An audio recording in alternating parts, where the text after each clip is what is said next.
सर्दी मुल्क में चाहे जितना ज़्यादा मनफी पे चली जाए, सर्दियों के सीज़न में मारे जाने वाली चीज़ों में डेट आज भी दूसरे नंबर पे आती है। सबसे ज़्यादा ब्रेवरी उसमें होती है जो जाके बाथरूम में कमोड की सीट पे बैठता है। मैं ऐसे लोगों को जानता हूँ जो पूरी पूरी रात रोक के बैठे रहते हैं। मैं लाहौर ज़ू गया तो वहाँ पे शेर भी ब्रो ब्रो कर रहा है। मैंने कहा ये क्या, कहता है जेनजी शेर है। अच्छा जी, देखें ऑलवेज डेट आउटडोर जब तक कि ग्रीन सिग्नल ना मिल जाए, क्योंकि हमारे मुल्क में डेटिंग वैसे ही एक बड़ा समझे ओलंपिक्स के खेलों वाला काम है। आप पब्लिक पार्क में चले जाएं, हर कोई पकड़ रहा होता है।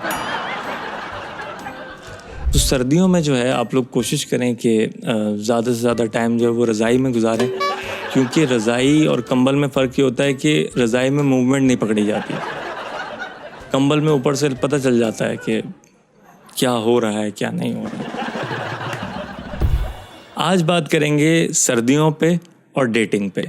सर्दी मुल्क में चाहे जितना ज़्यादा मनफी पे चली जाए, सर्दियों के सीज़न में मारे जाने वाली चीज़ों में डेट आज भी दूसरे नंबर पे आती है।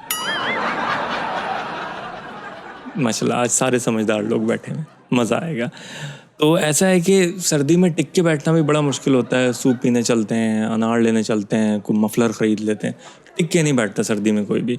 लेकिन सबसे ज़्यादा ब्रेवरी उसमें होती है जो जाके बाथरूम में कमोड की सीट पे बैठता है। हिम्मत वाला काम है। जो बंदा दिन में 6 से 7 मरतबा वॉशरूम की कमोड की सीट पे बैठ रहा है ना, जाके यकीन करें हिम्मत वाला है। मैं ऐसे लोगों को जानता हूँ जो पूरी पूरी रात रोक के बैठे रहते हैं। सुबह कोई जाएगा, गद्दी गर्म करेगा, फिर हम बैठेंगे। कितनी जीनियस आवाम है ना हमारी, एक तो गद्दी चाहिए वो भी गर्म। बताओ यार। खैर अच्छी चीज़ ये है कि दोनों चीज़ों पे सबसे ज़्यादा लेडीज़ ने रिस्पॉन्स किया। जेंट्स खामोश ही बैठे हुए थे, तो कोई मसला नहीं, ये पहली दफ़ा नहीं हुआ। एक दफ़ा का जिक्र है कि मैं डेट पे गया, सर्दियों का मौसम था, जेब में 200 रुपये थे। तो बंदी से मिला तो बंदी ने बोला फ़ास्ट फूड रेस्टोरेंट में चलते हैं। फ़ास्ट फूड रेस्टोरेंट उसके बाप का था ना, और मेरी जेब में पड़े 200 रुपये भी उसके बाप के थे। चले गए। अब यहाँ मैं आप लोगों को बताता हूँ ख़र्चे से बचने का तरीका। रेस्टोरेंट जाके बैठें और मुँह उतार लें, इधर उधर देखें, ना लड़की को देखें ना मेन्यू को देखें, खुद उसकी अटेंशन आपकी तरफ आएगी कि ये इसने तो पैसे भी देने हैं, ऐसे भी इसी नहीं देने हैं, तो ये मेरी तरफ तवज्जो क्यों नहीं कर रहा। और जैसे ही वो तवज्जो आपकी तरफ देखने लगे तो आप उसे बोलो यार कब से हम लोग साथ घूम रहे हैं, तुमने बताया ही नहीं है कि आखिर तुम कब दोगी। वो भी शौक हो गई थी और यहाँ जो बैठी हैं वो भी शौक हो गई।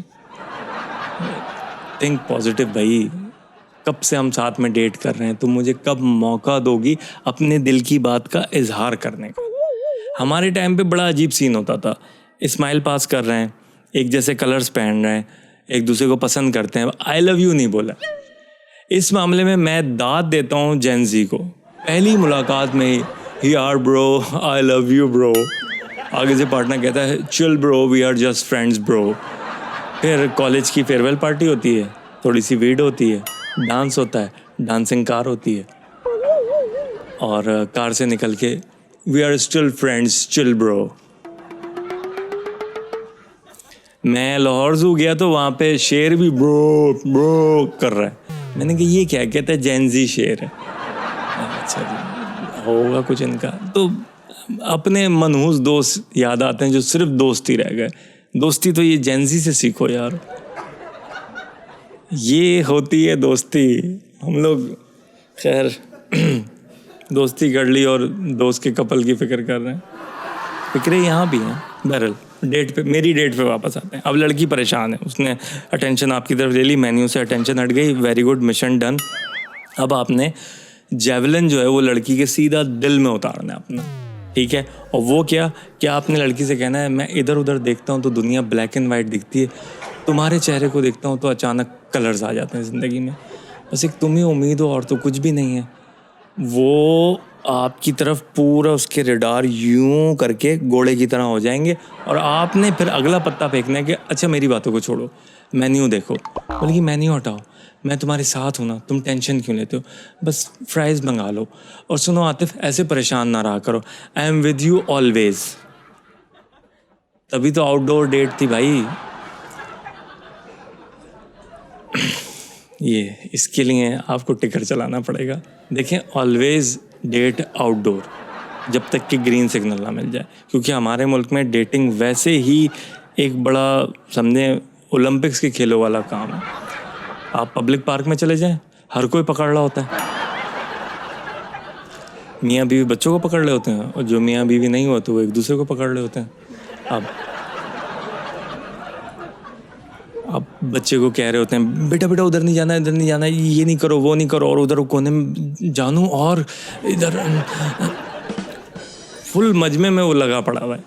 ऐसी फुटेजेस हैं स्टेडियम में, मतलब कांड होते हुए देखे गए। अच्छा, कॉलेज लाइफ में लड़कों का मसला होता है बेचारा ड्रेसिंग का, कि हाँ यार मैं आज क्या पहनूंगा, है ना। लड़कियों का मसला पता है क्या होता है, लड़कियों के लड़कों वाले मसले होते हैं, अपर लिप की मूछें निकल आई हैं, वो हल्के हल्के बाल नहीं होते, वो निकल आए, तो वो मूछें छुपा रही हैं अपनी लड़कियाँ। और जैसे तैसे करके भी डेटें कामयाब हो जाएं और शादियाँ हो जाए ना, तो शादियों के बाद एक नया गोलगप्पा तैयार होता है। देसी फैमिली में शादी हो गई, प्राइवेसी नहीं मिल रही, क्या करेंगे, पूरा ख़ानदान पूरा टब्बर एक साथ है। नई दुल्हन आई है, बहू तुम हमारे पास सो जाना। बहू वहाँ सो गई, अगले दिन खाला आ गई, खाला के बच्चे चीखते हुए मैं चाची के साथ सोऊंगा। अबे जब सास के साथ बहू सोएगी, चाची के साथ बहू सोएगी, तो दूल्हा बेचारा क्या करेगा, उसका तो दुल्हन दूसरी जगह है। अब ऐसी शादियों के बाद भी फिर यही होता है कि वो बस गेट खटखटाया, वो लक्स देना ज़रा चल रहा है। बहरहाल बहुत से लोग ऐसे हैं डेट मारते हैं, बताते नहीं हैं। तो मतलब मैं तो डेट की भी है और मैं साफ साफ बताता भी हूँ। लाइब्रेरीज़ में आप चले जाएं, हमारे मुल्क में मतलब थर्ड वर्ल्ड कंट्रीज़ जो है ना, हर चीज़ का फुकदान है। दुनिया मिसाइल बना रही है, हम अंडरपास बना रहे हैं। और लाइब्रेरीज़ में चले जाएं तो किताबें खुली हुई हैं, किताबें सड़ रही हैं, और एक दूसरे को देख के बस वो मुस्कुराहटें पास हो रही हैं। और इन सारे मामलों में लड़का जो है वो सबसे ज़्यादा लकी होता है। इधर आपने लड़की से बोला आई लव यू, अगले हफ्ते सुनो मेरा रिश्ता आ गया। वैसे कुछ नहीं आ रहा था, 2 साल से हम साथ थे, दोस्त थे, कुछ किसी को मौत नहीं पड़ रही थी। जिस दिन मैंने आई लव यू बोला उस दिन रिश्ते आना शुरू हो गए। तो अब रिश्ता आ गया तो बाजी आप कर लें, मैं तो नहीं कर सकता ना। नहीं, तुमसे ही करनी है, तुम्हारे बिना मर जाऊंगी। हाथ कट रहे हैं, नाम लिखे जा रहे हैं, तो बड़े सारे मामलात होते हैं। तो सर्दियों में जो है आप लोग कोशिश करें कि ज़्यादा से ज़्यादा टाइम जो है वो रज़ाई में गुजारें, क्योंकि रज़ाई और कंबल में फ़र्क ये होता है कि रज़ाई में मूवमेंट नहीं पकड़ी जाती, कंबल में ऊपर से पता चल जाता है कि क्या हो रहा है क्या नहीं हो रहा है। मज़ीद तफ़सीलात के लिए वीडियो डिस्क्रिप्शन ज़रूर पढ़ लीजिए। शुक्रिया।